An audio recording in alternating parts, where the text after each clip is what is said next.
This is the wiper motor off my Curtis cab on the John Deere 2305. This part apparently is also used on a fair number of UTV. Here's the wiper minus these screws. But what happened, if you look in there were grooves in that. And there were grooves on that.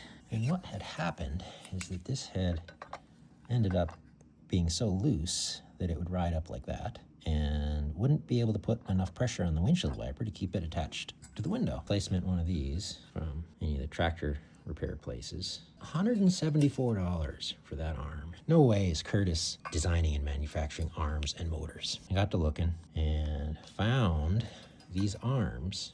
These arms and these motors are marine. You look up boat wipers or marine wipers and you'll find these parts. Most of them are 5/8, but some of them are 1/2 inch.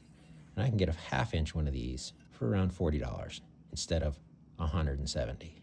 And these motors, $200-300, or you can get less expensive ones for more in the $100 range. You get this setup right here. Probably cost me $150 if I bought marine parts, but going to the tractor's parts store, $500. But I got snow to move. I don't have a week or two to wait for parts to arrive. So Curtis actually showed a replacement one of these with set screws. What I've done, drilled and tapped some holes. The one back here will allow me to stop that from kicking up.